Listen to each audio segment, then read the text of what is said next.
మాఫియాకు ఓ అమాయక గిరిజనుడు బలయ్యాడు. ఆ అమాయకుడు పేదరికాన్ని అడ్డం పెట్టుకుని మాయమాటలు చెప్పారు, కిడ్నీ తీసుకున్నారు. ఇప్పుడు ఆ అమాయకుడు ఉన్న కిడ్నీ చెడిపోయి చావు బతుకుల మధ్య కొట్టుమిట్టాడుతున్నాడు. ఇస్తామని డబ్బులు ఇవ్వకపోగా కనీసం ఆ అభాగ్యుడికి హాస్పిటల్ ట్రీట్మెంట్ కూడా చేయించడం లేదు. కిడ్నీ కోల్పోయి అనారోగ్యంతో బాధపడుతున్న ఆ గిరిజనుడిపై బిగ్ టీవీ అందిస్తున్న స్పెషల్ స్టోరీ.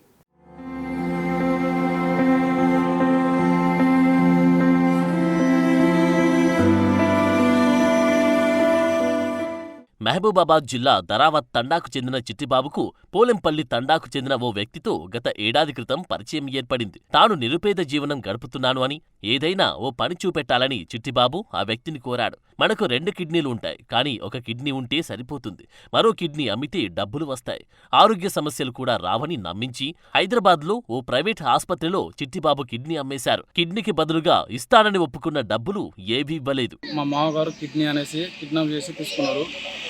దానికి అగ్రిమెంట్ రాసుకోవాల్సింది ఏంటంటే 2 ఎకరాల భూమి, 2 గుంటల ఇల్లు జాగా, ఇల్లు కట్టించి ఇస్తాము.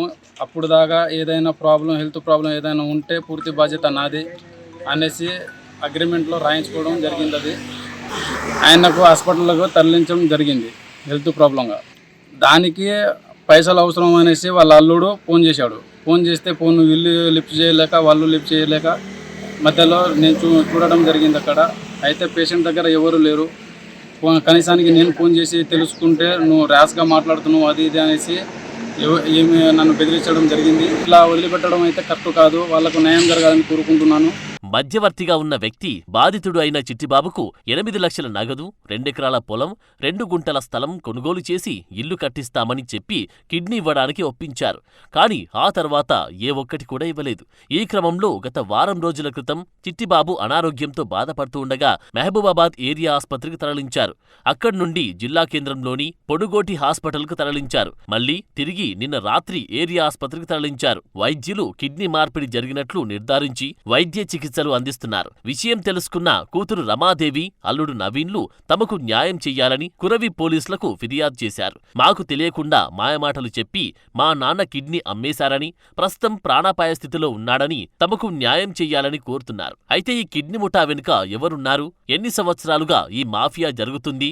గిరిజనుల అమాయకత్వాన్ని, పేదరికంను ఆసరాగా చేసుకుని కిడ్నీల మార్పిడి చేస్తూ కోట్ల రూపాయలు కూడబెడుతున్న వారికి ఏ డాక్టర్లు అండగా నిలుస్తున్నారు అనేది పోలీసులకు సవాల్గా మారింది. చూడాలి మరి చిట్టిబాబు ఆరోగ్యం నయమవుతుందా, బతికి బాగుపడతాడో లేదో అని చిట్టిబాబు అల్లుడు ఆందోళన చెందుతున్నాడు. తన మామకు న్యాయం చెయ్యాలని పోలీసులను, అధికారులను వేడుకుంటున్నాడు. ఆయన కిడ్నీ తీసుకెళ్ళి అమ్మేశారు సార్. వీళ్ళు ఎక్కడ? వీళ్ళు హైదరాబాద్ తీసుకెళ్ళి అమ్మేశారు సార్. అయితే తీసుకున్నోడు కూడా వాళ్ళు చంద్ర, వాళ్ళ పేరు తీసుకున్నోడు కూడా చంద్ర.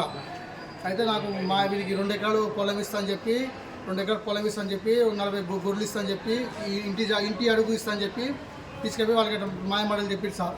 మాయమాటలు తీసుకెళ్ళి చెప్పేవారికే వాడ సరే అని తాగిన మైకలు తీసుకెళ్ళి ఏదో చెప్పేసి వానికి చేపించారు సార్. ఆయన పిల్లలు పేరు మీద కూడా ఎల్ఐసి తీసిడు. ఎల్ఐసి తీసిన తర్వాతకి ఆ పైసలు కూడా ఎల్ఐసి తీసిన సంగతి మాకు తెలియదు. అది నా ఎల్ఐసి తీసిన పేర్లు కూడా వాళ్ళ కొడుకుల పేర్లే పెట్టిండు ఆయన రవి. ఎందుకు అమ్ముకోవాల్సి వచ్చింది? ఎందుకు అమ్ముకోవాలనుకున్నా ఆయనకే తెలుసు సార్. అది ఎందుకు వాళ్ళ తమ్ముడే కదా, ఎందుకు అమ్మాలని కూడా పోయి వాళ్ళ ఆయన కూడా మేము పిలిచేదాకా రాటేస్తాం. మా మాట నెట్టాడు. వాళ్ళ తమ్ముని కాడ వేరు, వాళ్ళ తమ్ముడిని మేము సాస్తాం, మేము చేస్తాం, వాళ్ళ కొడుకుని చూసుకుంటాం, అది ఇది అని చేసి సార్. ఇప్పుడు తీర దగ్గర రాగానే పైసలు ఇవ్వట్లేడు. హాస్పిటల్ మాత్రం అవసరం నేను పడి వారం రోజులు సార్ నేను పని ఒక 10 రోజులు నేను పని ఒక 10 రోజుల నుంచి నేను ఇంటికాడ ఉండి మా మామకి ట్రీట్మెంట్ దగ్గర నుండి చేపిస్తాను సార్. నేను భార్య భర్తలు వీళ్ళకి భార్య లేదు సార్, భార్య చనిపోయింది. కొడుకులు ఉన్నారు సార్. కొడుకులకి దగ్గర వారం రోజులు ఫోన్ చేసిన నేను. వారం రోజులు ఫోన్ చేసినా కూడా వాళ్ళకి ఇంత రెస్పాన్స్ కూడా కావట్లేదు. వాళ్ళు ఏం సపోర్ట్ చేయట్లేరు, వాళ్ళు రావట్లేరు. 10 రోజుల నుంచి నేను మా మిస్సెస్ సార్, మా మిస్సెస్ ప్రెగ్నెంట్ సార్. మా మిస్సెస్ తిరుక్కొని హాస్పిటల్ వరకు తిరుగుతాం సార్. నేను పని పోయి బతికేటాను సార్. నేను పని చేసి బతికేటాను సార్. ఇలాంటి మాతో ఎట్లా చేసినా కొద్దిగా మాకు న్యాయం చేయండి సార్. వానికి ఎట్లా పైసలు రావాలో ఎట్లా చేయాలో మాకు కొద్దిగా న్యాయం చేయండి సార్ మీరు.